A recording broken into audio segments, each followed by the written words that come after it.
What's up, everybody? Welcome back to another episode of the 10-7 MMA show. We are back with our typical show on Monday at 1:30 p.m. PST. We have shows every Monday and Friday where we do it live, usually starring me as well as Justin Guitar Hero James. Justin is not on yet, but he will be here shortly. He is running a little bit late. He just got back to Vegas yesterday after a successful show at Fusion Fight League. And he's just running a couple errands. So he will be here, but I don't exactly know when, hopefully within the next 5 minutes or so. But we got a lot to talk about. So I want to get the show started on time as per usual. Western says, what up? What's up, Western? Welcome back to the show. As always, thank you so much for always being here and joining us and listening in and participating. We really appreciate it. So we have a lot to talk about as we are on the heels of UFC 319. I mean, we're right there. I'm just actually going to double check something right now. I don't even think there's any other. Well, there's definitely no big UFC events, but I want to just see what is coming up in the next couple. Oh yeah, we have one more fight night. No, two more fight nights. So we have Albazi here. I'll screen share as I'm showing you guys what I'm talking about. We have UFC fight night. Albazi versus Terra or whatever. Hold on August 2nd. Then we have UFC Fight Night. Delize versus Hernandez. Roman Delize versus Anthony Hernandez. That's coming up. And then we got the big dog. We have UFC 319. This is going to be incredible. And we're going to talk about this today. But we are nearly here at the big event that as I've mentioned on the show before, that I will be going to UFC 319. I cannot wait. This is going to be absolutely incredible. But before we get into some of the discussions of what's going on at UFC 319, we got a couple of topics later in the show that we're going to hit. We're going to talk about what just happened this past weekend in Abu Dhabi with Whittaker versus the Ritter. This card was actually on ABC, I believe. Sorry. I had a long weekend. Flew back home, so my voice is a little shaky right now. Looking forward to when Justin gets here so he can also talk over this stuff with me. But we're going to start off with the main event that went down on Saturday. This was quite the fight, quite a banger. Man, Robert Whittaker versus RDR. And we have on the title, RDR edges out victory over Whittaker. And the reason why is they were going into that fifth round 2-2, split down the middle. I think that was on every judge's scorecard. Robert Whittaker, if I'm not mistaken, I think he won rounds 1 and 3. And if you guys were able to watch the fight in round 3, it was crazy. Robert Whittaker almost finished RDR. I think he would have finished him if he would have had a little bit more in the gas tank. But Robert Whittaker got exhausted in this fight. And I think one of the cool things to me about this fight in particular is that a lot of people were counting Robert Whittaker out. They were thinking RDR was going to beat him. RDR was even saying he wanted to try and submit Robert Whittaker in the first round. And I think part of the reason why people were really picking RDR and thinking that RDR was going to get an emphatic win is because of what happened against Khamzat. Khamzat steamrolled Robert Whittaker again. He also had that injury to his bottom teeth, which caused him to tap really quickly to that. It was basically like a face crank. But again, that was also dealing with a different type of grappler, a different type of fighter, right? Khamzat's got some of the best grappling in the UFC. I think pretty much most people will agree to that. Robert Whittaker tried to get out of those positions with scrambles and just wasn't able to do so. But that was a different fighter, even though RDR is a very, very dangerous submission threat on the ground or in multiple positions. It's just not the same type of grappling that he was going to have to deal with. And he fought very, very well. But one of the reasons why Whittaker got so winded, and I think why Whittaker wasn't able to get the job done, is because of the knees. RDR is tall, he's long, and he's very, very flexible, and he's able to land those knees almost at will. He did the same thing against Bo Nickel, and that's a big part of the reason why he got the victory against Bo Nickel. I think it's sort of the same thing. Bo Nickel obviously didn't do as good of a job at holding up against those knees. Like Robert Whittaker, I just think has a different type of mental strength, at least for now, as Bo Nickel is developing. But he was able to fight through, but you could see he was winded. And if you listen to the Weighing In podcast, they talked earlier this week about the fight and the breakdown.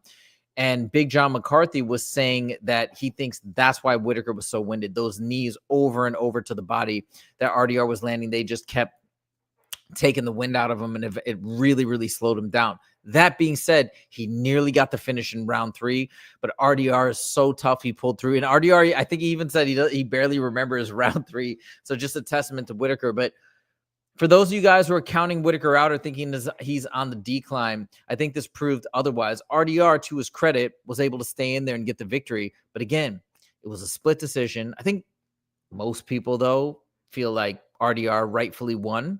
And I think that's fair. Oh, we got Justin in the mix here. Hold on, let me add him to the stage. But I think most people do feel as though RDR clearly won the fight. But Robert Whittaker, man, he was in there. He was hanging tough. And even Big John McCarthy and Josh Thompson both said, look, as much as people want to count Robert Whittaker out, the speed differential was still there. He was still the faster fighter. His blitzes were working. And I think had he not absorbed so many body strikes, had he not absorbed so many knees, it would have been a different ball game. But credit to RDR for a great game plan. Justin, I want to ask you a question as a fighter who's been in there so many times, 79 fights up till now. You know, what do you think what is your thoughts on the analysis of Big John McCarthy and Josh Thompson, where they said the reason why Whittaker looked so winded and was having such a hard time breathing was because of the knees to the body? And what they said in particular is when you get those knees to the body, you start feeling a lot of pain when you're taking deep breaths. So what that causes you to do is take shallower breaths, but then you run out of breath and then you look like you're winded, but it's really just a byproduct of the pain that you're suffering from those knees. What's your take on that sentiment and that thought? Yeah, 100%, man. And, you know, RDR, it's awesome. Robert Whittaker is a great fighter as well, you know, but I was glad this fight went. I mean, I wanted Whittaker to win. You know, I'm such a big Whittaker fan. Same. And he might be on the decline a little bit, but, you know, he's fighting top competition all the time. But let's talk about Bo Nickel for a second. Just go to show, like, now that RDR, you know, he got so much Bo Nickel got so much criticism for losing to RDR, but now RDR beats a former world champion and title contender. I mean, I think it just goes to show how tough Bo Nickel really is and the potential he truly has in the division. Now back to Robert Whittaker. Being punched in the body fucking sucks. I've been finished in fights from getting hit in the body. If you guys saw when I fought Gabriel Benitez a couple years back, southpaw hit me I threw an overhand right and he timed it perfect. You know, train wreck collision, I like to call it, coming in. So to talk about those knees and be able to persevere and to continue to fight just goes to show a testament to how tough Robert Whittaker is, and especially when he dropped RDR and almost finished him. What an exciting moment. You know, RDR is the truth. I think he has a bright future in the UFC, and I can see him in title contention real soon. What is it, do you think? And I want to go back to Bo Nickel in a second. I think that's a really good point. And I guarantee you I have not heard a single person give Bo Nickel credit because he's not really so beloved by MMA fans for whatever reason. So I want to come back to that in a second. But what do you think it is about RDR that makes him such a force to reckon with, that he's able to kind of like run through Bo Nickel? And even, I mean, granted, it was a close fight, but he's able to beat a legend in the game, Robert Whittaker. What I think is, I think he's been overlooked. All right, he's coming over from he's been criticized for his fight, saying he hasn't fought the top caliber guys in the world. He goes against Bo Nickel, gets a great win over Bo Nickel, finished him to the body. People are like, oh, well, Bo Nickel just never was really that good. But people need to start respecting him. People need to start understanding RDR is legit. RDR can fight, and he can beat anybody on any given day. And what do you think? What do you make of his striking and those knees in particular? I mean, do you think people are overlooking his striking ability? Do you think his striking ability is quite solid? What do you think? I think he has great striking. I mean, look what he just did with Robert Whittaker. I'm going to disconnect because I'm connecting to the internet at my house. But I mean, look what he just did with Robert Whittaker, man. You can't deny this guy, man. This guy is not just a great striker. He's a great MMA fighter. And again, to have the fight he had against Robert Whittaker, man, what a freaking stud. And you know that I'm such a Robert Whittaker fan that I'm moving on to be an RDR fan. Yep. All right. I think Justin is going to be transitioning right now to his Wi-Fi, so we might have lost him for a second, but he'll be popping back on. Later in his career, you know, with the transformation or going over the UFC, beating, this up and coming star in Bo Nickel, and now being a former world champion. I mean, I'm very impressed by this guy. Yeah, me too. All right. Now, as we move on, and are you transitioning right now to your computer? Yeah, I'm about to transition to my laptop here in a second. So I'm going to let Justin transition over. And while he does that, I want to talk a little bit about what this means going forward in the division. It's pretty interesting because Robert Whittaker, in many of his interviews, he talked about having a 4-fight plan. He still had his eye on the prize. He still was eyeing a championship. And obviously, this is substantial. This has probably really derailed him. He's ranked number 5 right now. I don't know where he's going to drop to in the rankings on Tuesday. Maybe number 7, maybe number 9. I imagine he'll still be in the top 10. But I would guess to say that he's, man, it's going to be tough for him now to get to the title within 3 fights after taking this loss. It's not impossible.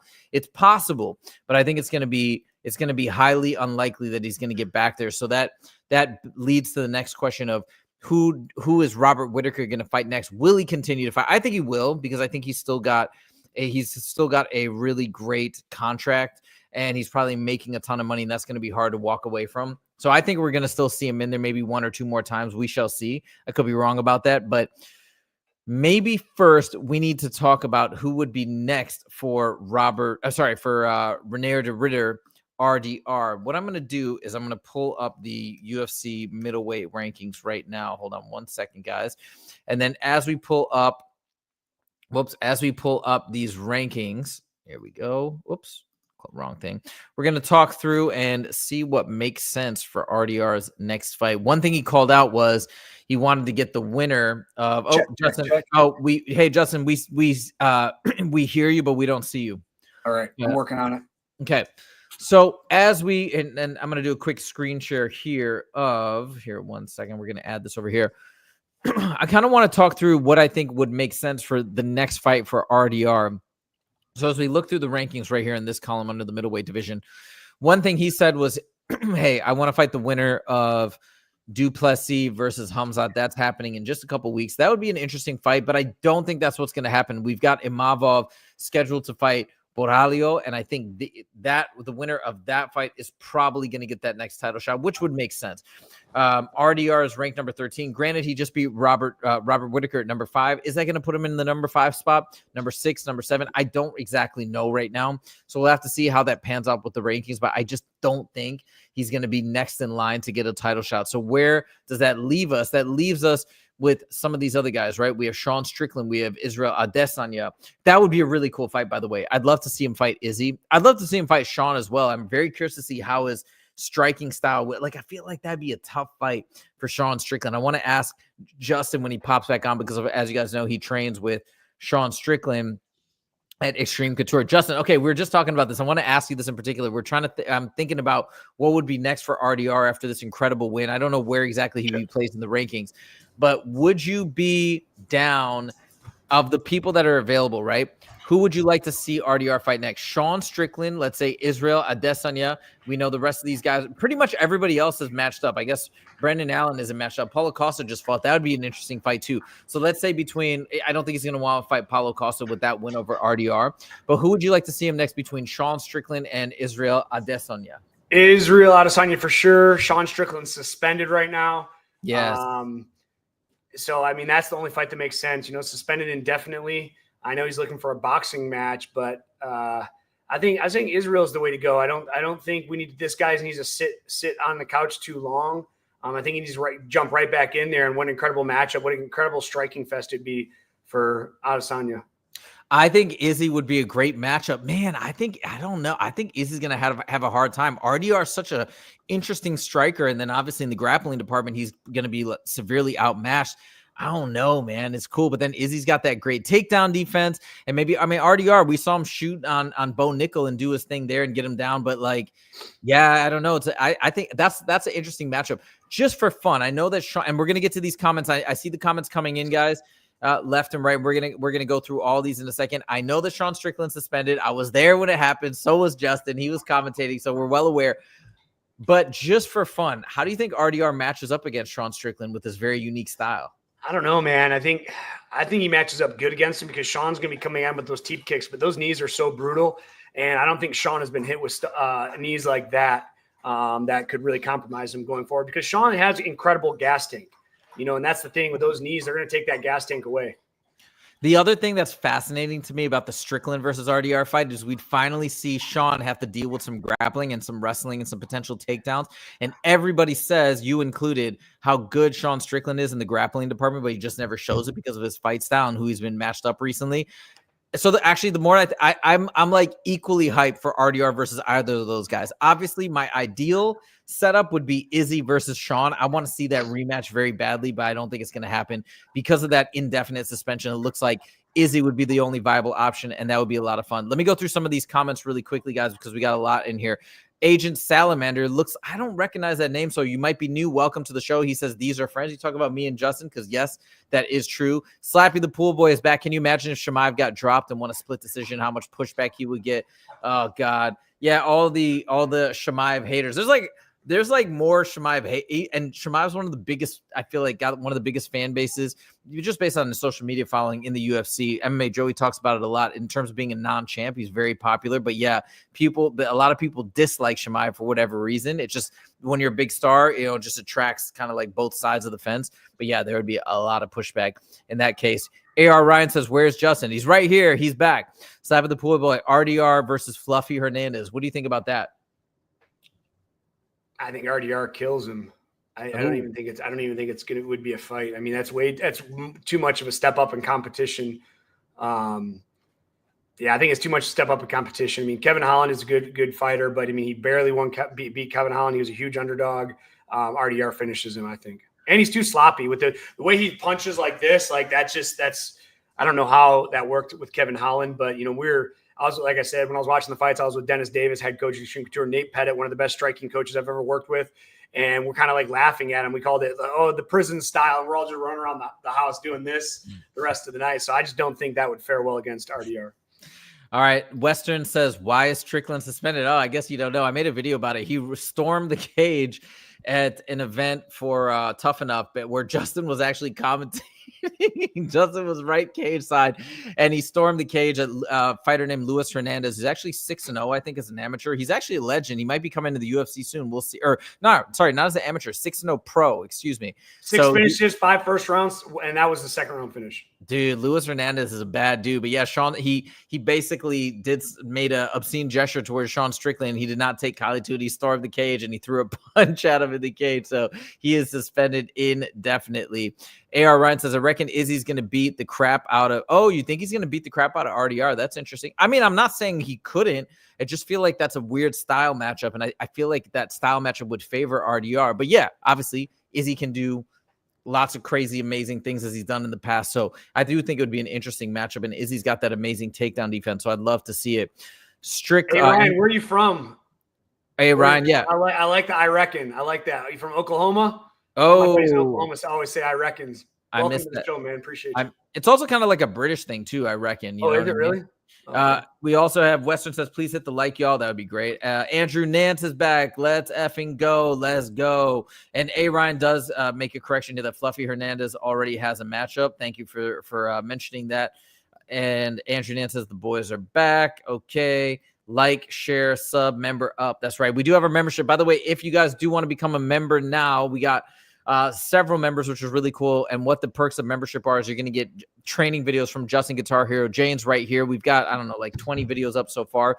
So all different types of techniques that you can work on if you do train and you want to get better in particular positions or whatnot. We're hopefully going to get some more kickboxing vids up as well once I go out to Vegas again. And me and Justin will probably shoot some together with him training me in kickboxing and Muay Thai and all that stuff.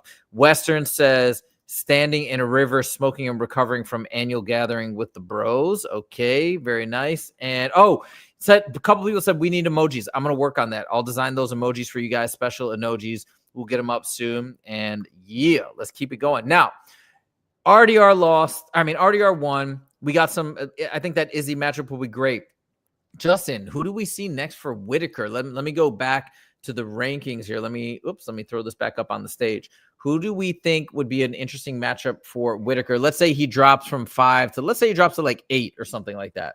Who would you like to see him fight? How about Roman Dolizzi? I can never pronounce it. Dalaziz. I think that'd be a good match. Be good step up in competition for Roman. And I believe it's my teammate. I'm not talking trash about him, but I think it'd be a good fight for Robert Whittaker to get back on the winning track. I think Whittaker would be a slight favorite in that fight, but what an incredible opportunity for Roman to fight somebody, a former champion. Roman Dolidze, I believe, has a fight either next week or the week after. So actually the timing might kind of match up. I think that would be pretty cool. Let's see what happens. I hope Whittaker sticks around. And people were talking about the other day. It's like, man, the championship, the getting a belt back at this point is going to be pretty difficult. But Robert Whittaker, he's got 6 kids or 5 kids or something like that. And his contract is probably amazing. So he's probably making bank every fight. I wouldn't be surprised if it was like $500,000 plus, just based on like that base salary. So I could see him wanting to come back and keep taking on fights just for the sake of making more money before he retires. So I'd love to see that. And I think that'd be a cool fight against Roman Dolidze. Okay. Now, Western says we want emojis with our 2 faces. Yeah, sure. Why not? We'll do some fun ones. And we got some more merch that we're going to design as well for you guys. If you're interested, we're going to switch it up to a different provider and make some fun stuff. Okay. Now, Petr Yan also gets the victory. I'm going to pull up the rankings for, hold on one second, for the one matchup I want for Petr Yan, man. What's that? There's only one matchup I want for Petr Yan. Please say it's Sean O'Malley. Sean O'Malley, man. Let's go. I would love to see that. Petr Yan, they had a very close fight the first time. Petr Yan just got the win. So that's what I want to see as well. And I just wanted to like run it by you. I mean, is there anybody else that you can think of for instead of Sean O'Malley? I mean, Song Yadong, he's super tough, up and coming guy, you know. That would actually be a good one. That'd be a fun striker's delay. I want the Petr Yan, Sean O'Malley too. I saw an interview yesterday with Petr Yan talking, and I tell you what, his English is getting so good too. It's something I really can appreciate. You know, when these guys come in with English as their second language, and they can transition to start relating to the American and the English fans more. And you know, I'm a big Petr Yan fan. But he says he's been in there, he's seen what Sean O'Malley has to offer, and he knows how to beat it. So that's what I'd really be interested in to see. A lot of people thought Petr Yan beat Sean O'Malley when they had their first fight. Again, the judges are the ones who make the decision on those decisions. Whatever they say, I do believe I have said this many times. It's like that's the rules of the game. You have to accept the judge's position. But what we can, because that's the rules you agree to when you step into the octagon. If it goes to the decision, you agree to what the judges say, not what the fans say, not what the fighters say, not what the coaches say. You agree to what the judges say. But that being said, because the fan sentiment, I do think Petr Yan did great in that fight, and he's got a great chance, obviously, to beat Sean O'Malley. So I think that'd be a good fight. Sean O'Malley, I wouldn't be surprised, too, though, would either be angling for that fight or maybe Corey Sandhagen. If he loses to Merab, I'm sure he would want that fight. Either way, I think both of those fights would be really, really fun, and that'd be exciting. Now, you talk about English, by the way. I'm actually...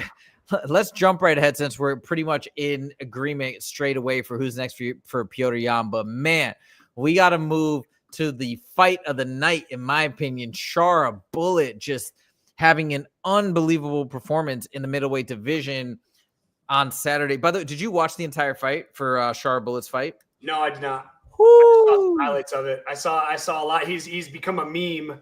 I don't know if you saw his post-fight celebration. There's a bunch of memes of him looking like a Wookiee, which is really funny. It is pretty funny. But yeah, incredible performance as well. I have not seen these memes, but okay, so we're just gonna put this up here. So again, just so you guys know, he got a decision, but he nearly got a finish against Marc-Andre Barriault. I think I'm pronouncing that name right. And Barriault was I mean, it was tough competition. He had him up against the fence a couple times, but dude, I mean, I don't know. People are still saying that they don't see Shara Bullet being able to eventually be a title contender. I mean, look, I'm not the expert in that arena. All I can say is, as a striking enthusiast and as a fan of Shara Bullet, that fight was so fun. There were even moments, right, Justin? We were just talking about this, what I'm going to bring up in a second, but there were moments in the fight where Shara Bullet was just feeling it. He was dancing around. He was having fun. It looked like he was being able to touch Barriault. I hope I'm pronouncing his last name right, Barriault, with just ease, and he just had, like Shara Bullet's feet seem like hands sometimes, the way he's able to get his foot up and just touch him in the face and do all these amazing things. And when there was a time I think Shara Bullet went in for like a elbow. He like leaned in, but when he stepped in, Barriault timed the cross perfectly and bop. He broke his nose with one shot because it was like double force because Shara Bullet was coming at the punch and just boom. Like, I don't know if you guys have ever sparred before, but when you walk into any sort of strike, it hits you twice as hard and it hurts. So like, I've done that many times with leg kicks. I've been hitting the head like that as well. And even when we're not trying to go, we're trying to go pretty easy. I usually go easy with my coach, but those strikes really hurt. And he's like, hey, I wasn't trying to hurt you. You just walked into it. So imagine full speed and you're going into it. So his nose just completely broke. I think they reset it before round 3. But after he broke his nose, he regained his composure, and then he proceeded to light him up in round 3. And what me and Justin were talking about earlier is that grit to just fight through adversity, to fight through pain. And I don't know how you develop it exactly because I'm not a professional fighter. And I think Justin was saying, like, some people just have it and you're just born with it. And it's just that toughness. Tank Abbott talks about this. Some people are tough and some people just don't have it. I'm probably one of the guys that doesn't really have. I've never been tested, but probably don't really have it. Like, when you come to Vegas, I'm going to get you an amateur, a 125-pound amateur that I know that's not going to hurt you, but give you like a little go. We'll do 2 3-minute rounds or 3 2-minute rounds. And and again, he's not going to hurt you, but I want him to hit you and let you know, and just to show the adversity that you're going to have to persevere to get through, 3 rounds. For sure. Okay. Just for the experience, not to embarrass you or hurt you. Of course. No, for sure. I get that. But so coming back to this, I mean, Shara Bullet just absolutely, I thought, had a beautiful, brilliant performance. Almost got the finish. He was trying to get the finish. What does that say to you, Justin, about getting your nose broken that badly? I mean, just getting smashed, getting reset in between rounds, and then coming out and still dominating round 3. I mean, what does that tell you about Shara Bullet and his future in the UFC? I mean, I like Shara Bullet. I think he's great. I think he's great for the sport, especially, given all the things he has to overcome. I think he's a great fighter. But again, he fought somebody that I've never heard of before. He's not fighting guys that have been there and done that. I feel he's being fed right now for fans, to get wins and boast that record up because he has such a great story, being the blind fighter, only can fight in Abu Dhabi. Love the storyline, love the fighter. I'm looking at Matthew right now. He said, "What's up, everybody?" And then very good performance.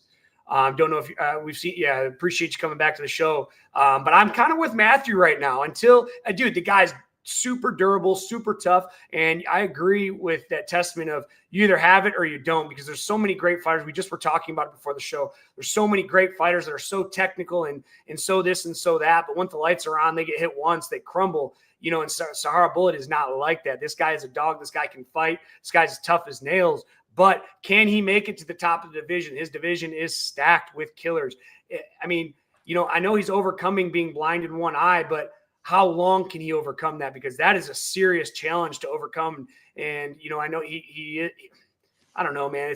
It's tough to say where he goes in the division. I need to see him fight a credible guy that's been there and done that.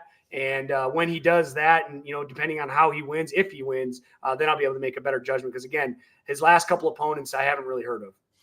Okay, so fair point. His, Barrio, and I'm not taking away. I just don't know enough about him yet. I haven't. And again, he's fought a couple times in the UFC. He's 16-1. He has some great performances. But until I see him with another dog, and they're cracking each other, and he showed perseverance, and coming back. But what if in the third round he started to turn it on, right? Like he had an incredible third round. Well, what if he doesn't have his incredible third round? He has to persevere through more. So, I want to see in real time him be able to persevere for 15 minutes straight. Fair enough. And by the way, just to give you a little context, Barrio has 27 professional fights, 17-10. I know it's not the best record, but he is a seasoned fighter. So it's not just nobody. But by the way, we got Dr. Peener. Hold on, I'm going to mute Justin for a second. Dr. Peener back in the mix, ICU urologist. Good afternoon, gentlemen. Excited to be here and hear about upcoming hot man-on-man action this weekend. I'm glad. I'm going to unmute you now, Justin. I'm glad. The fucking dog just kicked the fucking power cord. Sorry, guys. Okay, no worries. I'm going to put you back on mute until you're set up. And I'm glad Albazi dipped, just smaller, Bilal, and boring. And Chase says, "Hi, buddy. How are you? What's up, Chase? Welcome back." And yeah, so one other cool thing that I did want to mention, I don't know if you saw this, but Shara Bullet did shoot one takedown. I think that was in round 3, and I thought that was pretty cool as well, that he didn't just fake it. He actually went for it. He didn't get it, but I thought that was pretty cool to see Shara Bullet and shoot a takedown. Last thing I want to say is you mentioned Petr Yan speaking English. Dude, Shara Bullet's learning English. he basically gave his entire post-fight interview, imagine, with a broken nose, exhausted. And he talked to Michael Bisping pretty much exclusively in English. He had the questions translated to him, but then he responded back in English. Man, I think that just changes the game in terms of people being able to connect to him and his fandom and stuff like that. I think a lot more people are gonna now get behind Shara Bullet now that he's making the effort to speak in English and connect with the community. The other thing I'll say is, for the Pirate, I love it when Michael Bisping gets in there, because I don't know if I made a video about this before too, but they shared this like amazing interview in this amazing moment. Shara Bullet looks at Michael Bisping like his hero, obviously, right? Because he's a guy that fought with one eye and won a championship and won a belt. So he literally looks up to him like his absolute idol, and I want to be like you, and you're my inspiration, and all this stuff. And when he came into the cage, Shara Bullet says, man, I'm just so happy to be interviewed by you in particular, because you give me so much inspiration. I thought that was awesome. And it just makes me, I don't know, it just makes me feel so good to see that, and to just see his hero come in every time to interview him. Like, what for you as a fighter? I mean, does that do something for you? Is that special for you to witness as well? Or is this more of something that I'm really appreciating, and you as a fighter, you're like, so it's not no, so it's incredible. It's two great fighters that share a common flaw. I don't know if I should call it a flaw or what the proper word condition would be, maybe. Condition, yeah. God, this fucking dog. Uh-oh. Just pull it out the microphone cable or something. Western says, is Justin yelling at his dog? I'll fight him. He wants to fight you over your dog, so look out. And we got a couple other comments. Western says, looks up with one eye. Yeah. As Justin gets back and set up again. But yeah, that's what we're talking about. We're talking about this amazing moments that we continuously see with Shara Bullet and Michael Bisping. We're still not hearing you yet, Justin. Oh, wait. Oh, it's because you're muted. Wait. Unmute. Hit unmute. See if it works now. If you click unmute on your side on StreamYard. There we go. Oh, can talk still now? Muted? Yeah, now I can hear you. You can hear You're me? Good. Yep. Check. Because the lights aren't on the camera. It's not coming through the mic, but I'm hearing you through the computer mic. But it's all good. Let's just keep rolling. That works. All right. So you look at, like, if you guys know Nick Newell, he is a fighter that has fought at a high level in the PFL. He only has one arm, and he was undefeated for a long time. He fought Justin Gaethje, had an incredible, only has one arm. And he fought Justin Gaethje for the World Series of Championship belt. He was undefeated going into the matchup. He lost to Justin Gaethje. But Nick Newell is, he's a phenomenal, notorious Nick Newell. One arm, dude. He got his arm, like, I don't know if it was birth defect or if it happened in an accident, but his arm is like cut off, like right at his elbow. And he's been able to put together a guillotine choke that if you get caught in it, you're going to sleep. Wow, I did not know about that guy. That's so cool. I should watch some of his fights and make a whole video about him. I didn't know about him, and I bet you a lot of other fans don't. That's so crazy. Well, we have Shara Bullet coming through with an amazing victory, and whatever you guys want to say, even if you guys don't think he's championship material or whatnot, again, I'm not one to say one way or the other. I don't think I have the expertise to really weigh in on that. But yeah, and he is so fun to watch. And if you are a fan of amazing striking, you just gotta love the way that Shara Bullet mixes it up with his lead question mark kicks and all his crazy footwork and his amazing striking, his confidence, he's fun. It's so much fun to watch in the cage when he really gets in the flow and is feeling confident. So man, you got to give it up to him. And last but not least, what a story. He's going in there murking guys with one eye. This is insane. To have one eye, to not have that depth perception, but still be able to land those strikes and do so amazing. Plus, you got to love how he just rocks. Like Michael Bisping has that prosthetic. Shara Bullet just rocks it. He's just comfortable with himself. And I don't know, man. He's up there probably in my top 10, maybe top 15 favorite fighters in the UFC right now. And I hope he continues to work on his gaming. Oh, another thing that the commentators were saying is they were really impressed with his takedown defense and that it's improving. So that's a really positive sign.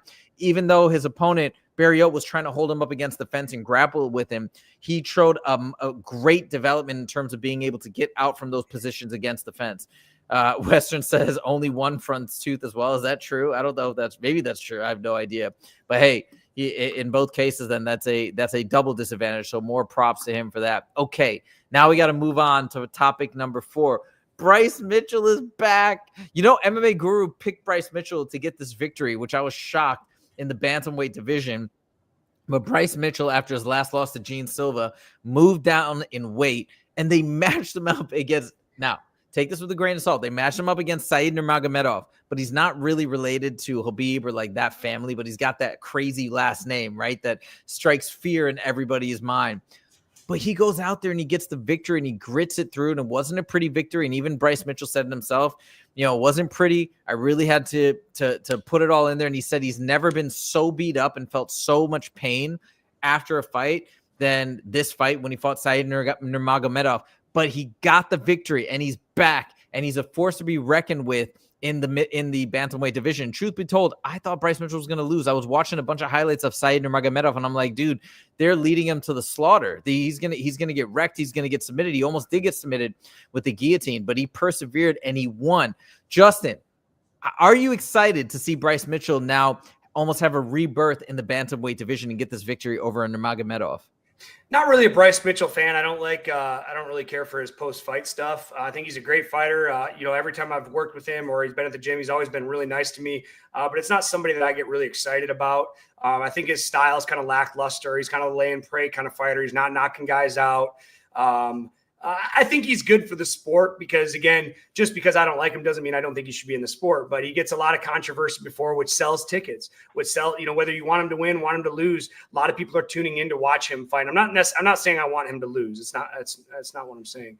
I think he's great. His style's kind of lackluster for me. It's kind of that boring, old school grappling grind that I just don't really care to watch as a fan. As I've talked about, my high expectation for good fights is, you know, if I want to see a slightly better than good fight, I can just go to the gym and watch Sean spar, watch Chris Curtis spar, watch these guys spar. So Bryce Mitchell never really strikes me as the guy of having this great, exciting fight. Congratulations on the win, no doubt. But, you know, I mean, his style, I think it's going to get picked apart. Okay, so you don't think he's got much of a runway in the bantamweight division to make it? I mean, you talked about the damage he took in this fight is, you know, and you got Nurmagomedov, you know, kind of probably played to his strengths of trying to wrestle and grapple. What happens when you have somebody like, I mean, do you see Bryce Mitchell beating Merab? Well, I don't know. I'd have to see how he does against like higher level competition. I have no idea. By the way, Said is is an amazing kickboxer. He's got really good striking. I know the last name might make you think he's just a pure grappler, sure, but his kickboxing is actually outstanding. And he's known for that front guillotine choke or whatever that he's landed that many times. And like I said, he almost locked that up on Bryce Mitchell. But again, going back to Merab, I don't know how anybody really does against Merab. But Bryce Mitchell, I mean, being a grappler, having that grappling heavy style, who knows? I think it's really unknown territory until he gets some higher up match. I'll tell you who knows. I know. Yeah. Merab no, I don't think Bryce Mitchell could hold a candle next to Merab. I think Merab will take him down because Bryce Mitchell isn't going to try and strike with Merab. He's going to try to wrestle him and out wrestle him. And I think Merab's gas tank is just going to be too much. Fair enough. Hold on. I just want to see if Said Nurmagomedov was even ranked. No, he's not yet. So I don't even know where this performance is going to put Bryce Mitchell, but I wonder if he'll crack the top 15. That'd be pretty cool if he does. And again, as you said, look, I know he's been controversial. He said some things that have been really out there and stuff like that, but I do think the guy believes the earth is flat. I mean, that's fucking crazy. Like, we're in 2025. Like, we have pictures of space and shit. Like, they asked about that. And regardless of his religious views, and you guys know you know, I'm agnostic. And I don't care if he wants to. I mean, religion is fine to me. I respect all religions. But I mean, the earth. I mean, we have pictures from space. Like, I don't get it. They asked him about flat Earth actually at the presser. Somebody said, "Hey, so if you think the Earth is flat, like what happens at the end?" And he goes, "Boom!" He jumped into it. He's like, "There's an ice wall. That's Antarctica, and that's why we're not allowed to go there." And boom, boom, boom. But there's only one question like that, and then they move past it. Yeah, I feel like people have forgot the flat Earth stuff with all the other controversy that he's been mired in lately. But anyways, my point is he talks, he's out there, he's doing his thing, whether you agree or disagree. I think he's great for the UFC, to be honest. I think he's good for the sport and good for the division. And it is, I do think that you'll get a subset of people that will tune in, especially if he's fighting. So I think it's cool to see him get the win. Plus, I didn't think he was going to get the win, but shout out to MMA Guru for predicting and calling that one correctly. So Bryce is back in the mix. I got to move on to topic number 5, because this one I'm dying to talk about with you in particular. Aaron Pico is fighting Lerone Murphy at UFC 319, which I'm going to in just a couple weeks, which is pretty crazy. Do you know much about Aaron Pico? Because he is a PFL he's a fighter. Bellator vet. Comes from a wrestling background. Fucking incredible, powerful striker. Has had so much hype behind him. I think this is an incredible, exciting matchup. Now, here's the thing, okay? I watched a bunch of Aaron Pico highlights before we did the show today, and I actually looked him up a little bit and checked out his background. Yo, now that I know more about him, I can't wait to see him fight. So if you guys don't know, this guy actually comes from a wrestling background. He was an alternate to go to the Olympics for the wrestling, for wrestling in particular. So he's not just, but when you watch his fight highlights, you think he's just a kickboxer. And his boxing is incredible. He hits so hard. He has had so many knockouts. He's got crazy elbows. So like that, and then you contrast him with Lerone Murphy, who is 16-0-1. Lerone Murphy is crazy with the striking, crazy footwork, amazing in that realm. But I don't think he's got the wrestling accolades, not nearly to match up with Aaron Pico. So Aaron Pico's got this very dangerous combination of incredible striking, but he's got the wrestling base, which Justin always talks about as the most important base for fighting. I can't wait to see what Aaron Pico does in the UFC. Justin, turning it over to you, fighting an up-and-comer like Lerone Murphy, who's essentially undefeated with that one, I guess it was a no contest or something. He's essentially undefeated. How do you see this fight going down? I don't know, man. It's, having that wrestling base, being able to keep the fight on the feet, being able to take it down to the ground are really going to matter. Aaron Pico, very, very tough, has incredible power, but I don't think he's fought anybody like Lerone Murphy, especially on the up and up. And I feel that both of these guys are taking this fight, and the UFC is kind of expediting these guys. They're not giving them. I mean, this is a hard matchup for both guys. This is not a walkthrough fight on either side of the cage. And I feel the UFC does this. Puts in these kind of matchups because, again, they could build both of these guys and fight them later on the road when they're both ranked in the top 10. But I think they're trying to expedite one of them and the winner of them to come through. So I'm really excited about this fight. I don't have a prediction for this fight. This is a big step up in competition for Pico, and I think it's a big step up in competition for Lerone Murphy as well. So I wanted to point out just a couple other things about Aaron Pico that got me even more excited, which was very interesting. So some of the places where he's fought. Now, Justin, I really want to get your take on this in particular. And if you think this is going to be a big advantage or maybe not so much of an advantage, but look at where Aaron Pico has trained over here. You can see he started at AKA. You guys are probably familiar with AKA. Daniel Cormier fought there, Luke Rockhold, Khabib Nurmagomedov, Islam Makhachev. I mean, it's a crazy, crazy gym. He fought there from 2014 to 2017. Then he fought at the Body Shop. I'm not familiar with that. But then he moved to Jackson Wink MMA Academy. If you guys are unfamiliar with Jackson Wink, that's where John Jones used to train for a very, very long time. Greg Jackson was John Jones' main guy for a long time. So he's had some very interesting training. On top of that, look at who he trains with, strength and conditioning. Sam Calavita. Now, Sam Calavita, we talked about recently, is training with Khamzat Chimaev. He's supposed to be the man. TJ Dillashaw talks about him. He's supposed to be the man in terms of improving people's cardio and stamina and whatnot.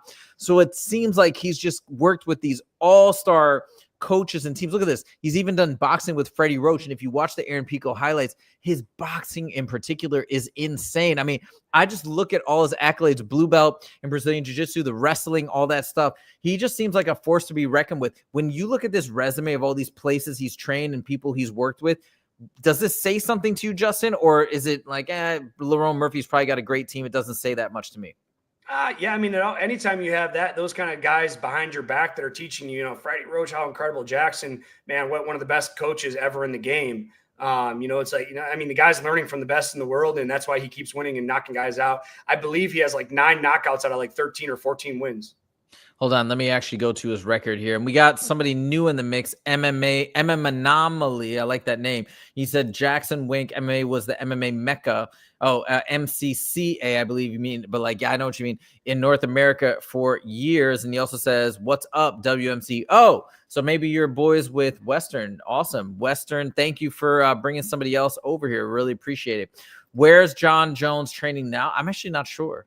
Western says, is he training? I mean, with that gut hanging over his pants, I would assume he's not. He might not be, actually. That's a fair point.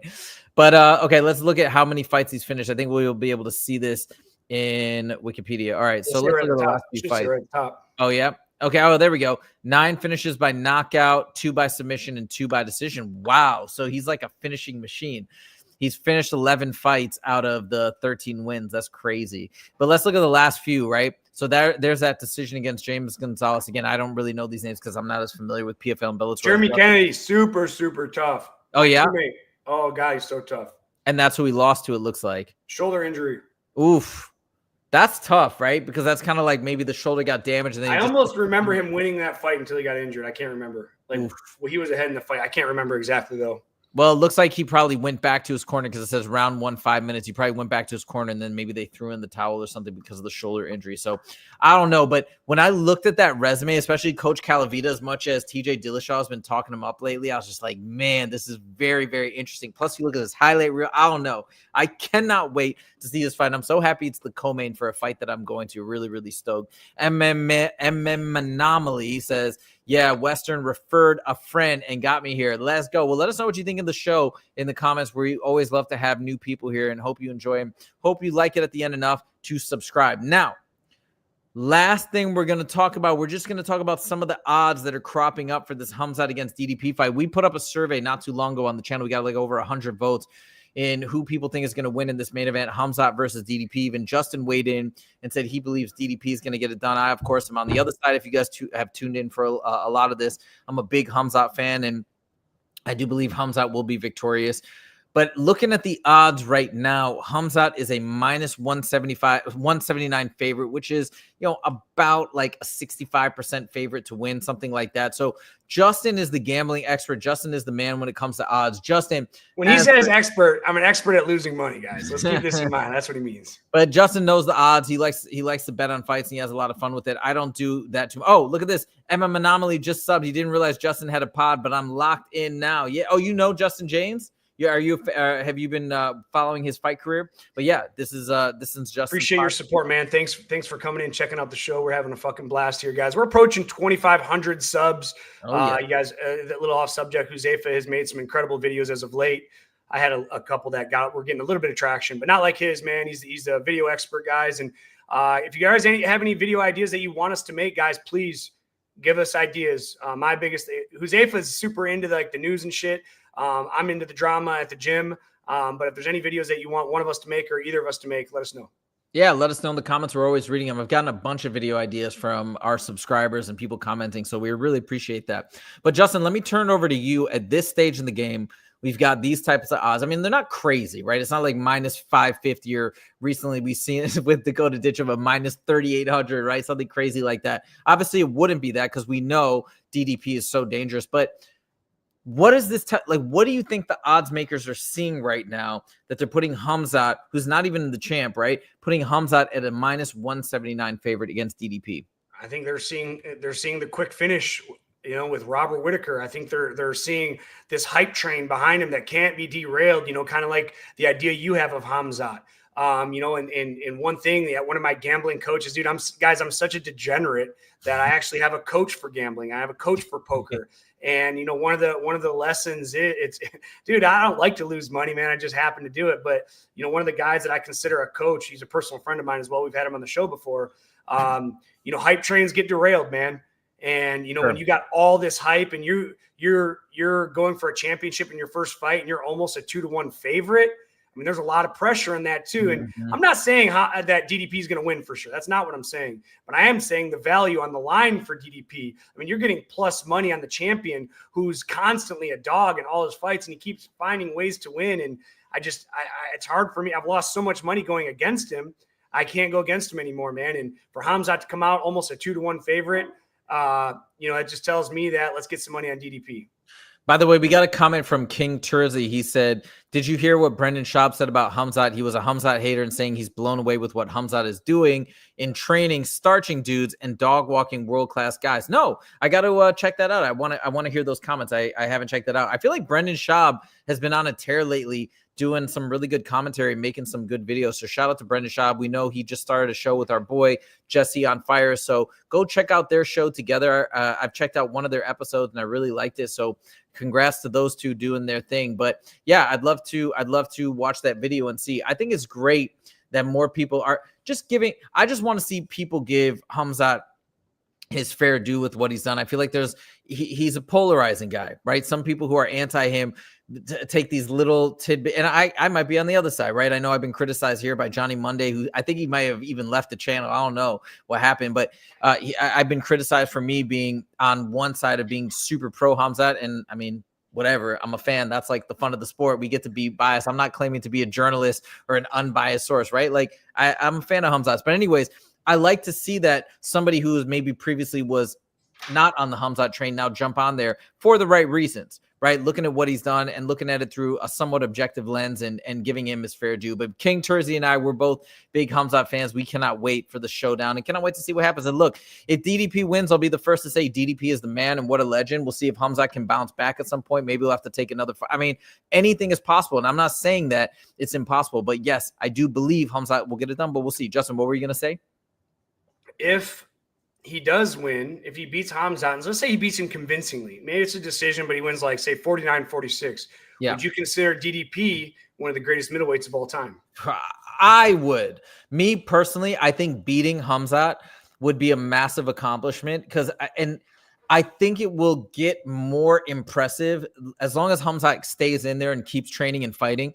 I think it would age really, really well because I bet you even if DDP beats him, his next fight, Khamzat will win. Let's say they put him up against Izzy or Strickland or somebody like that. I think he'll definitely get the victory then. He'll probably get more victory. I bet you DDP would be one of the very few guys that is going to be able to really give Khamzat a solid challenge. So I think that victory is going to age so well. And yeah, 100%. At this point, the thing that would suck for DDP is if it were anybody else, I think Khamzat would definitely get the belt. And so it's almost like it's beating a champion caliber guy who has at this point never been champion, right? So it'd almost be so much of it would age that much. Or if Khamzat later on down the line becomes a champ, right, then that would age even better. And then it would just catapult DDP to this legendary status because at that point he would have beaten, so many former champs, Robert Whittaker, Khamzat, Adesanya, exactly. So that would really build to a certain thing. But yeah, so to me, because of the way that I view Khamzat as such a force to reckon with, man, like, yeah, it'd be crazy. And like I said, would you do the show on Monday if he loses, or would you quit the channel? I'll do the show. Listen, man, you gotta make your picks. You gotta have fun with this. As I mentioned before, Johnny Monday, I feel like has just left the show and kind of gotten, I think he got upset or something. I told him in the comments, I was like, listen, man, this is a channel is for fun. And we love the game. We love the sport, but don't take it too seriously. He was going crazy after somebody in our comments, Jake Furman, I think, I don't know where he's at, but yeah. And then I think he's since left our channel, but like, dude, of course, like that's MMA.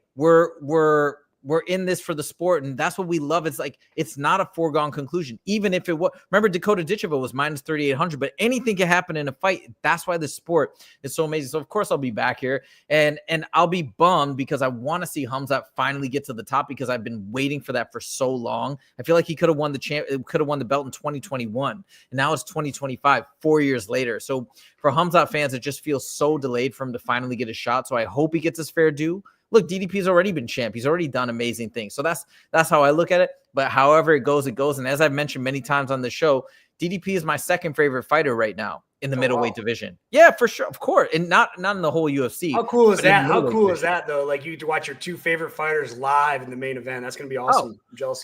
It's going to be incredible. And I didn't tell you this, but guess what? You know how blind I am from far away. I went and got glasses last week. I bought them. They're getting specifically so I could have them for the fight. So awesome. That's how hyped I am. Yeah, I got glasses coming, so I'm going to be rocking at the fight with glasses. I'll be taking some videos when I'm there. Hopefully, I'll have all content that I'm allowed to release and I don't get in trouble. You know what I mean? We'll be like necessarily filming the fight, but I'll be filming myself and maybe my reaction and whatnot. And we'll definitely jump on and I'll do a stream or a video right after the fights conclude. But man, I cannot wait for this fight. Anyways, that's it for the show today. That's what we got. Oh yeah, let me read through a couple of these comments real quick from MMA Anomaly. He says DDP. Okay, let's see. DDP beats Khamzat. Khamzat is great. Make no mistake about it. But DDP has insane power and skills we haven't seen him even need to utilize in the UFC yet. DDP's fight style equals 200+ pound puppy dog, much like a puppy dog. He moves goofy. That's a great analogy. I never heard that before. And he launches toward you unpredictable. Like a giant pup. Yeah, like a German Shepherd puppy or something like that. Western says Gilbert Burns just about beat Khamzat. I'll be very surprised if DDP doesn't steamroll your boy. Yeah, I mean, people bring that up. Again, don't forget that was at welterweight. And don't forget that Khamzat didn't exactly follow the game plan. And don't forget Khamzat's development. I think he got moved to middleweight. I think he got moved to middleweight because he missed weight. And again, remember, I mean, people play that game with Khamzat. We could also play the game with DDP, right? I mean, think about how much Derek Brunson had DDP in trouble throughout that fight. Think about Darren Till had DDP in trouble a lot. It's like there's a bit of a one-way standard. It's all good. It's just because I think people view Khamzat as like just a superhero. So when he looks a little bit vulnerable, people pounce on it. But we could play that game back and forth all day. But I get what you're saying. We'll see what happens, Western. And it sounds like you're picking DDP. So that's the fun of this game. We'll see what happens. What Western said, Lane says, no quitting if you lose. Don't worry. I'm not quitting. I'll be here. And thanks for the show, lads. You're very welcome. MMA Anomaly is going live right now. Oh, he's got a show. All right, we'll be on your. I'll follow it. Yeah, we'll jump on. Hey, your can you put a link in the comments so I can just click the link? Yeah, Western, can you put a link in the comments for us in the live chat right now, and we'll both check it out. We're gonna jump off right after this last comment. I came up with the assessment of DDP's fight style a couple years ago. Dude is like a Jap. Jack's super excited about, even as he's just playing around. You're concussed or unconscious. That's great. I love it. All right, guys. Well, we're just about 2.5 weeks away from this fight. Let's go. Thank you guys so much for joining. If you did like the show, make sure to click that like button. If you haven't subscribed yet, make sure to click subscribe. And that's all we got. Thank you guys so much for joining. We'll see you in the next episode. Take it easy.